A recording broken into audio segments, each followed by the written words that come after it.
All right, we're going to go ahead and we're going to get started with Christina. So, like everything else in our bodies, our eyes most definitely age.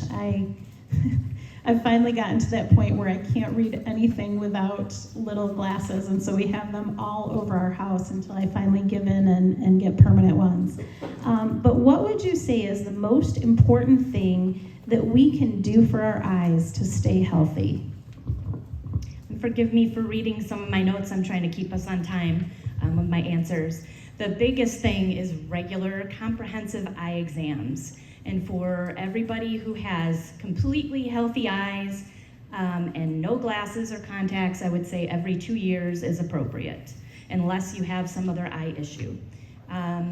We start with eye exams as early as little babies, and our doctors at our office actually provide and encourage new moms to bring their babies in about 9 months, so before their first birthday, to have their first check. Kids usually get checkups or should get checkups through school age, but especially if there's issues with seeing the board, encourage them to go into their eye doctor, because that's a common thing with kids needing glasses to see the board and to read. Anybody who has glasses or contacts, you should be seen on a regular basis, because that obviously does progress sometimes and change, and you need that in order to get an updated prescription. As we age, after 50, I encourage everybody should be getting regular eye exams probably every year or two, especially more frequently if you do have a diagnosed eye problem. Glaucoma, diabetes can affect the eyes, or any other cataracts or other conditions that are progressing. And just come back to the office as your eye doctor indicates that you need to come back. Great. So we all know that living a healthy lifestyle in general, helps us. But I never really equated the idea of just a healthy lifestyle truly being very specific to eye health. So what are some of the specific things that go along with a healthy lifestyle that are absolutely critical for us to maintain healthy vision? As everybody always says, for everything else in your life, a healthy diet, that's a prime thing. If we're feeding our bodies correctly, then our eyes are getting fed correctly. It helps prevent a lot of things. Protecting your eyes, if you're doing yard work, if you're doing work in your workshop, if you're cleaning your house with different chemicals, it's good to have some eye protection, whether it's your regular eyeglasses or safety glasses. Also, sunglasses outside. Good to protect your eyes from UV rays. If you do normally wear glasses, nowadays all of those glasses generally and contacts have some UV protection, but to prevent glare issues and so you can see the best, having some sunglasses on is good. Reducing or eliminating, if possible, smoking. That is a big factor in eye problems. Exercising is always good. Controlling your blood pressure and controlling your blood sugar.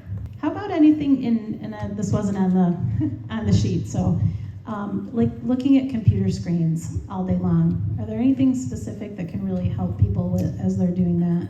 There are a lot of blue light blocking options for your regular glasses that you can opt to use. That's helpful, especially if you're on a tablet or things into the evening. There's a lot of settings now in computers and on tablets and phones that you can turn on in the settings to reduce that blue light at a certain time as the sun goes down. That's always helpful.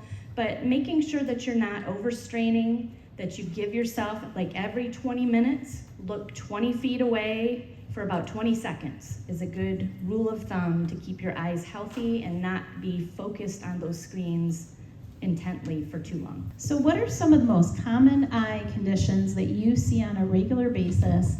And for some of these conditions that are actually hereditary, are there things that we can do proactively to keep that progression at bay for things that run in our families?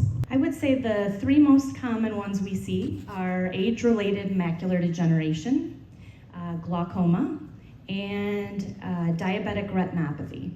So age-related macular degeneration, much of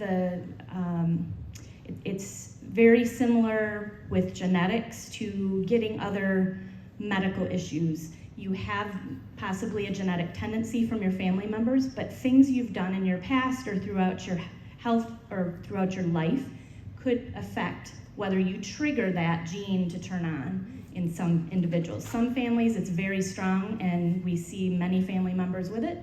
Some people, I worked out in the sun outside most of my life, and I never wore sunglasses or a hat, and that was the trigger. Some people, it's smoking. Some people, it's other things. But there is a lot of advancement going on with macular degeneration.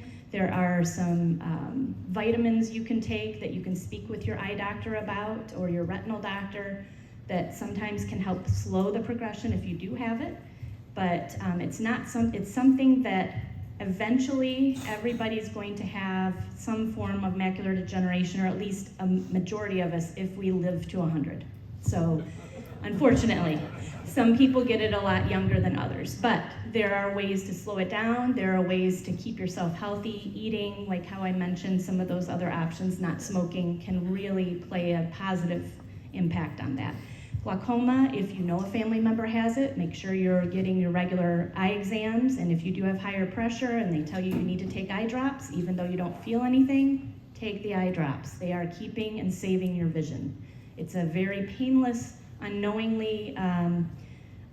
disease that can rob you of your sight. Shouldn't be something that you just poo-poo because you don't feel like you're losing your vision. Diabetic retinopathy doesn't happen to everybody who has diabetes, but it's a good thing to be checked. It's something your doctor should be looking at every year if you do have diabetes, and there are preventative measures, especially with managing your sugars. What is, I can't say that word, diabetic? Retinopathy. That. Diabetic retinopathy is when the film of the back of your eye has kind of like the film in the camera, I would say. It's called your retina. And there's many layers to it. And when you have diabetes and your sugars are too high, the response your body has is it starts making its own extra blood vessels, because with the higher sugar, your retina is starved for food. It's not able, because the sugar molecules are taking up so much area, they can't bring the proper food in. And so it starts branching out these little blood vessels that really are useless, and then they start leaking. This leaking leads to extra fluid in the back of your eye, or swelling, which makes these layers, the multiple layers, come apart, and it can cause scarring, it can reduce your vision, and cause you to have other medical treatments to arrest it or stop it. But you will have some vision loss from it if you don't take care of it. Okay, thank you. So how about some things that would be considered absolutely an eye emergency? So what are things that might happen where if they feel these symptoms, that they're not ignoring them, they're going straight to an urgent care or calling their eye doctor? I would say any sudden change to your vision, a vision loss that's very sudden, you need to get help immediately. Any flashing lights, halos, feeling like there's a curtain falling, those are indications of different eye problems that can be taken care of, but should be taken care of right away.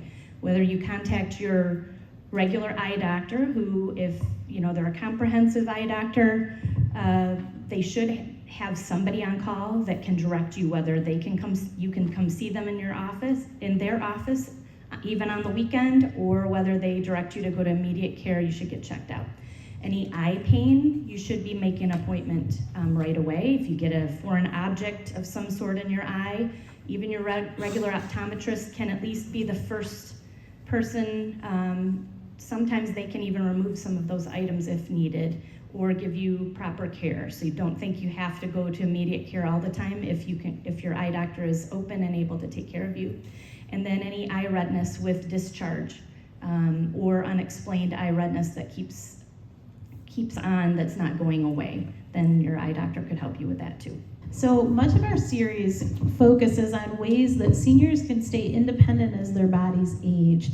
So what are some very specific things that we can do in our homes to help us compensate and stay safe as your vision decreases?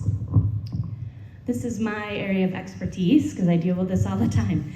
The biggest thing is lighting. So you can increase lighting in many different ways. There's a lot of neat things out there. Whether you want to go to Menards or whether you're an Amazon shopper, you can find a lot of rechargeable Easy to put up lights for your pantries, for your closets, for your stairways. It can be a huge help just having good lighting in your areas so that you're not tripping and falling, and so that you can locate the items without having issues tripping over things in your closet or whatever. Also, if you do have vision problems, some people find using a contrasting color for part of your decor or to locate objects can be helpful, like if your whole wall's white and your light plate is also white, changing that color up so you can find the light switch easier.